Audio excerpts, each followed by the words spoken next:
యెహెజ్కేలు గ్రంథము 38వ అధ్యాయము. మరియు యెహోవా వాక్కు నాకు ప్రత్యక్షమై ఈలాగు సెలవిచ్చెను. నరపుత్రుడా, మాగోగు దేశపు వాడగు గోగు అనగా రోషునకును మెషకునకును తుబాలునకును అధిపతి అయిన వాని తట్టు అభిముఖుడవై అతని గూర్చి ఈ మాట ఎత్తి ప్రవచింపుము. ప్రభువైన యెహోవా సెలవిచ్చినదేమనగా, రోషునకును మెషకునకును తుబాలునకును అధిపతియగు గోగు, నేను నీకు విరోధినై ఉన్నాను. నేను నిన్ను వెనుకకు త్రిప్పి నీ దవడలకు గాయములు తగిలించి నిన్నును నీ సైన్యమంతటిని గుర్రములను నానా విధములైన ఆయుధములు ధరించు నీ రౌతులనందరినీ కవచములను డాళ్లును ధరించి ఖడ్గములు చేత పట్టుకుని వారినందరినీ మహాసైన్యముగా బయలుదేరదీసెదను. నీతో కూడిన పారసీక దేశపు వారిని, కూషీయులను, పూతువారినందరినీ, డాళ్లను శిరస్త్రాణములను ధరించు వారినందరినీ నేను బయలుదేరదీసెదను. గోమెరును అతని సైన్యం అంతయును ఉత్తర దిక్కులలో నుండు తోగర్మాయును అతని సైన్యమును జనములనేకములు నీతో కూడా వచ్చును. నీవు సిద్ధముగా ఉండుము. నీవు సిద్ధపడి నీతో కూడా కలిసిన సమూహమంతటిని సిద్ధపరచుము. వారికి నీవు కావలియై ఉండవలెను. చాలా దినములైన తరువాత నీవు శిక్ష నొందుదువు. సంవత్సరముల అంతములో నీవు ఖడ్గము నుండి తప్పించుకొని ఆయా జనములలో చెదరిపోయి ఎడతెగక పాడుగా ఉన్న ఇశ్రాయేలీల పర్వతముల మీద నివసించుటకై మరలా సమకూర్చబడిన జనుల యొద్దకును, ఆయా జనులలో నుండి రప్పించబడి నిర్భయముగా నివసించు జనులందరి యొద్దకును నీవు వచ్చెదవు.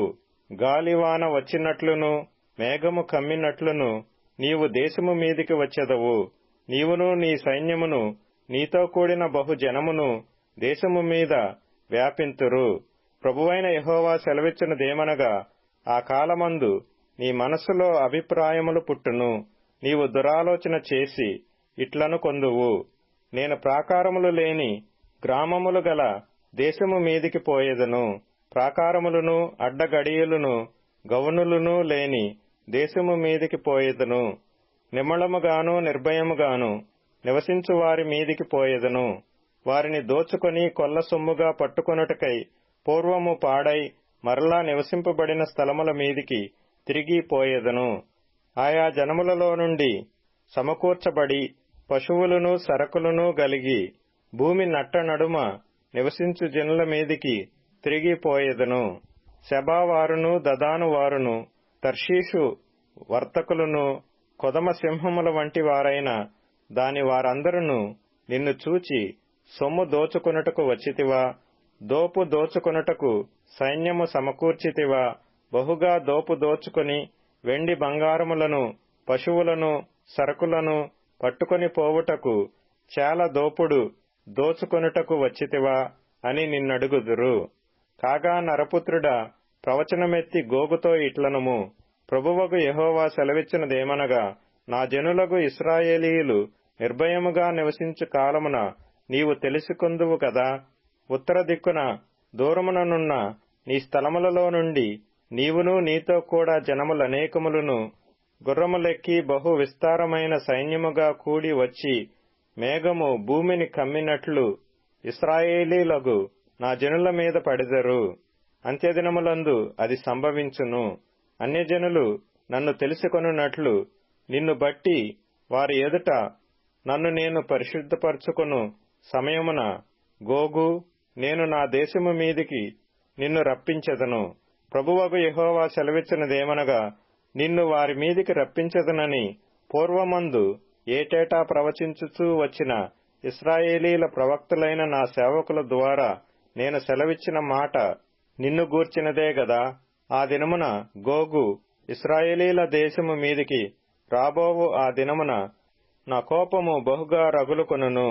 ఇదే ప్రభువగు యెహోవా వాక్కు. కాబట్టి నేను రోషమును మహారౌద్రమును గలిగిన వాడనై ఈలాగు ప్రమాణము చేసితిని. ఇశ్రాయేలీల దేశములో మహాకంపము పుట్టును. సముద్రపు చేపలను ఆకాశ పక్షులను భూజంతువులను భూమి మీద ప్రాకు పురుగులన్నీయు భూమి మీద నుండి నరులందరూ నాకు భయపడి వణుకుదురు. పర్వతములు నాశనమగును, కొండపేటులు పడును, గోడలన్నీయు నేలపడును. నా పర్వతములన్నిటిలో అతని మీదికి ఖడ్గము రప్పించెదను. ప్రతివాని ఖడ్గము వాని సహోదరుని మీద పడును. ఇదే ప్రభువగు యెహోవా వాక్కు. తెగులు పంపి హత్య కలుగజేసి అతని మీదను అతని సైన్యపు వారి మీదను అతనితో కూడిన జనములనేకముల మీదను ప్రళయమైన వానను, పెద్ద వడగండ్లను, అగ్నిగంధకములను కురిపించి నేను అతనితో వ్యాజ్యమాడుదును. నేను యెహోవానై ఉన్నానని అన్యజనులు అనేకులు తెలుసుకొనున్నట్లు నేను ఘనత వహించి నన్ను పరిశుద్ధపరచుకొని వారి ఎదుట నన్ను తెలియపరచుకొందును. యెహెజ్కేలు గ్రంథము 39వ అధ్యాయం. మరియు నరపుత్రుడా, గోగును గూర్చి ప్రవచనమెత్తి ఇట్లనుము. ప్రభువగు యెహోవా సెలవిచ్చినదేమనగా, రోషునకును మెషకునకును తుబాలునకును అధిపతివైన గోగు, నేను నీకు విరోధినై ఉన్నాను. నిన్ను వెనుకకు త్రిప్పి నడిపించి ఉత్తర దిక్కున దూరములో ఉన్న నిన్ను బయలుదేరదీసి ఇశ్రాయేలీల పర్వతములకు రప్పించి నీ ఎడమ చేతిలోనున్న నీ వింటిని క్రింద పడగొట్టెదను. నీ కుడి చేతిలోనున్న బాణములను క్రింద పడవేసెదను. నీవును నీ సైన్యమును నీతోనున్న జనులందరూ ఇశ్రాయేలు పర్వతముల మీద కూలుదురు. నానా విధమైన క్రూర పక్షులకును దుష్ట మృగములకును ఆహారముగా నిన్ను ఇచ్చెదను. నీవు పొలము మీద కూలుదువు. నేనే మాట ఇచ్చియున్నాను. ఇదే ప్రభువగు యెహోవా వాక్కు. నేను మాగోగు మీదికిని ద్వీపములలో నిర్విచారముగా నివసించు వారి మీదికిని అగ్ని పంపెదను. అప్పుడు నేను యెహోవానై ఉన్నానని వారు తెలిసికొందురు. నేను యెహోవానై ఉన్నానని అన్యజనులు తెలుసుకొనున్నట్లు ఇక నా పరిశుద్ధ నామమునకు దూషణ కలుగనీయక నా జనులగు ఇశ్రాయేలీల మధ్య దానిని బయలుపరచెదను. ఇదిగో అది వచ్చుచున్నది, కలగబోవుచున్నది. నేను తెలియజేసిన సమయమున అది జరుగును. ఇదే ప్రభువగు యెహోవా వాక్కు. ఇశ్రాయేలీల పట్టణములలో నివసించువారు బయలుదేరి కవచములను, డాళ్లను, కేడెములను, విండ్లను, బాణములను, గదలను, ఈటెలను తీసుకొని పొయ్యిలో కాల్చుదురు. వాటి వలన 7 సంవత్సరములు అగ్ని మండును.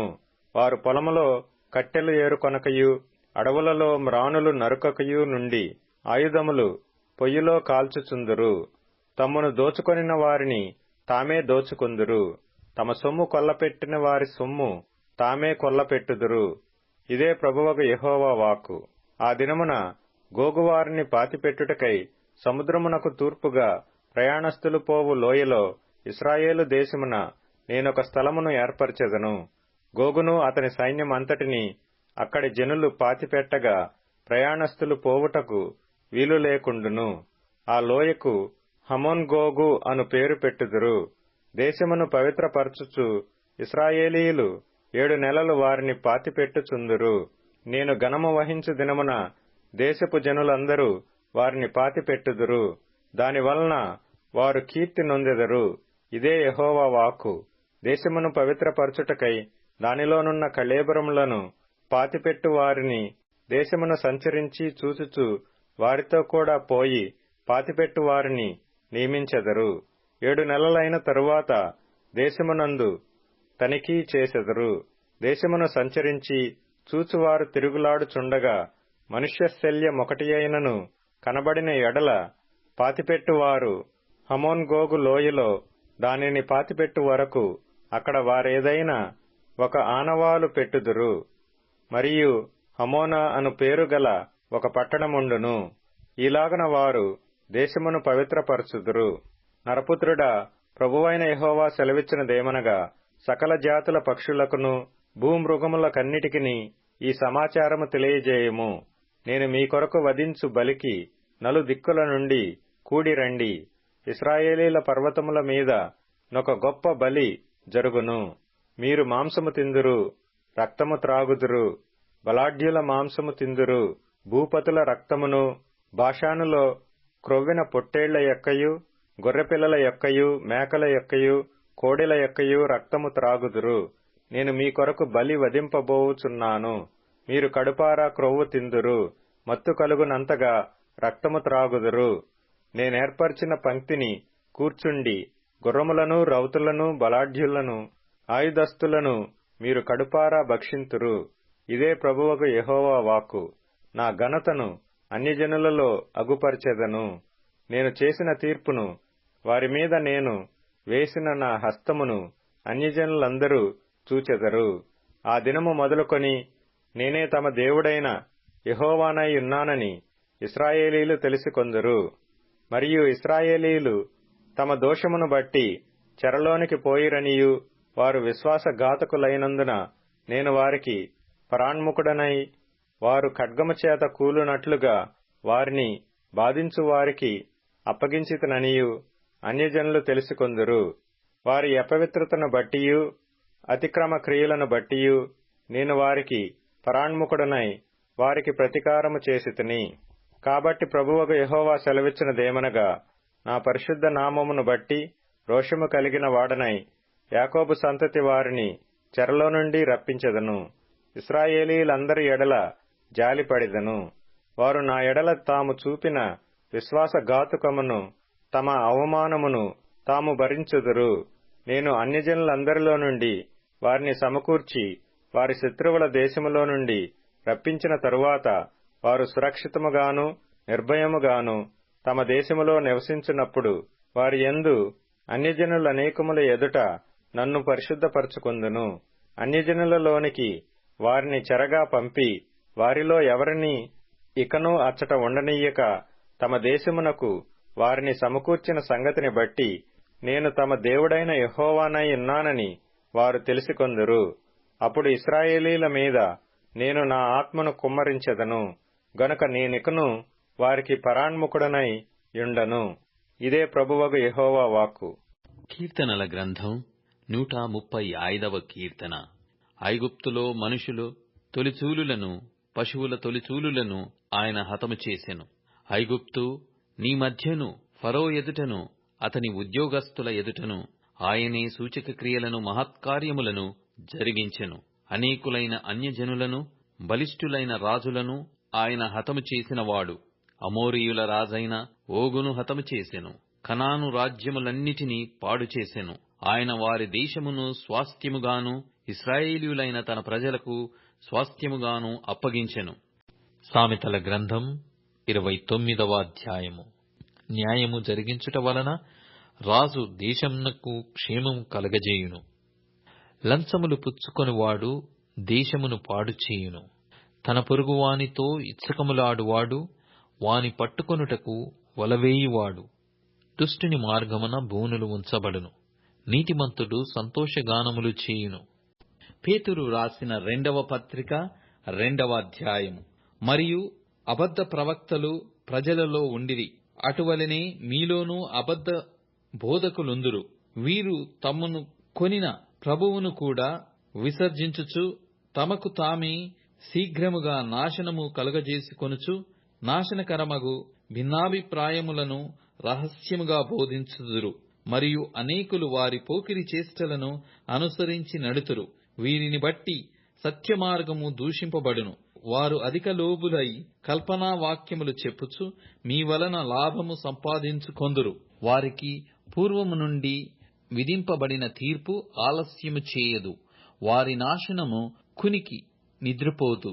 దేవదూతలు పాపము చేసినప్పుడు దేవుడు వారిని విడిచి పెట్టక పాతాళ లోకమందలి కటిక చీకటి గల బిలములలోనికి త్రోసి తీర్పుకు కావలిలో ఉంచబడుటకు వారిని అప్పగించెను. మరియు ఆయన పూర్వకాలమందున్న లోకమును విడిచిపెట్టక భక్తిహీనుల సమూహము మీదికి జలప్రళయమును రప్పించినప్పుడు నీతిని ప్రకటించిన నోహవును మరి 7 కాపాడెను.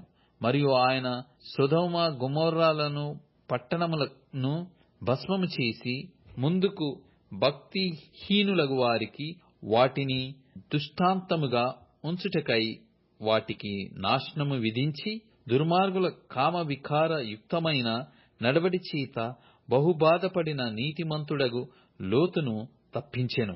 ఆ నీతిమంతుడు వారి మధ్యను కాపురముండి తాను చూసిన వాటిని బట్టియు వినిన వాటిని బట్టియు వారి అక్రమమైన క్రియల విషయములో దినదినము నీతిగల తన మనస్సును నొప్పించుకొనుచు వచ్చెను.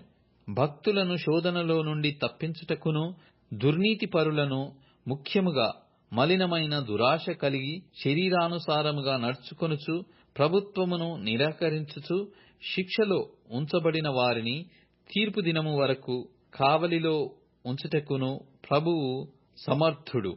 వీరు తెగువ గలవారును స్వేచ్ఛాపరులునై మహాత్ములను దూషింప వెరువకయున్నారు.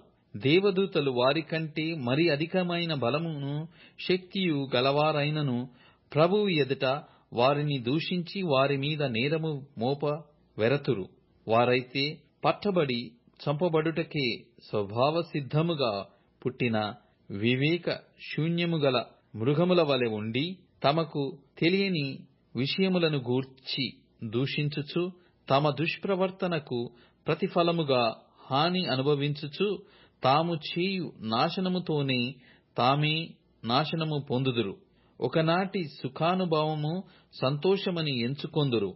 వారు కలంకములను నిందాస్పదములనై తమ ప్రేమ విందులలో మీతో కూడా అన్నపానములు పుచ్చుకొనుచు తమ భోగముల యందు సుఖించుదురు.